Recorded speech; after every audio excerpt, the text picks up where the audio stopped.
Un cordiale saluto gentili amici e amiche alla visione all'ascolto per quanto riguarda l'informazione flash su friulitv.net. Un uomo di 55 anni di Udine, pluripregiudicato, è stato arrestato per rapina e furto in esecuzione dell'ordine di custodia cautelare in carcere emessa dal GIP del locale tribunale.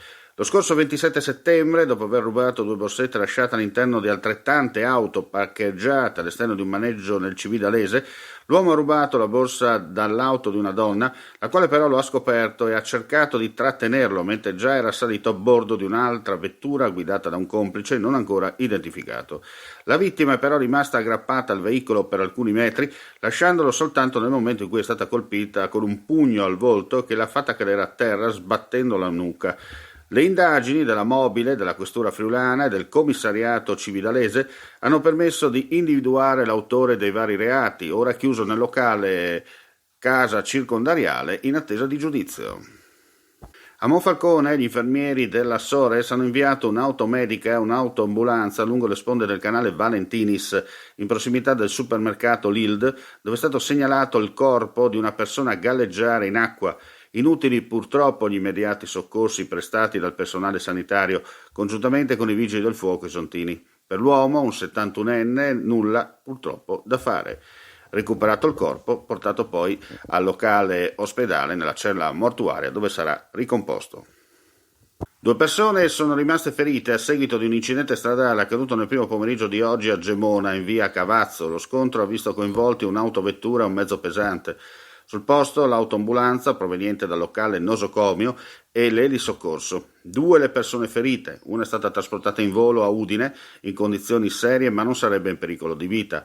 L'altra è stata trasportata in ambulanza a San Daniele per accertamenti. Sul posto i vigili del fuoco del distaccamento di Gemona e i carabinieri della compagnia di Tolmezzo per i rilievi di legge. I volontari della squadra comunale della protezione civile di Savonia d'Isonzo sono intervenuti questa mattina per un monitoraggio del territorio per verificare eventuali criticità causate dal maltempo della notte appena trascorsa. I volontari hanno provveduto a rimuovere alcune piante che, a causa del vento e delle condizioni meteo avverse, si erano schiantate lungo la viabilità in aree private e di accesso pubblico. La viabilità è stata messa in sicurezza anche in collaborazione con gli operai del comune. È stato eseguito un attento monitoraggio del territorio per garantire sicurezza e tranquillità alla comunità.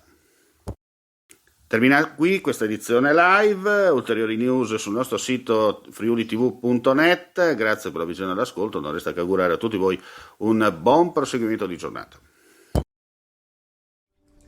Legno Interni, falegnameria dal 1946. Rivenditore di porte a Udine, Gorizia e Trieste. Porte blindate, pavimenti, serramenti, scale, arredi su misura, punto di riferimento nella qualità e nel design. La falegnameria opera nel campo dell'artigianato e mette a disposizione del cliente la sua conoscenza per offrire un prodotto all'avanguardia in grado di soddisfare anche i clienti più esigenti. Legno Interni, la tua casa su misura.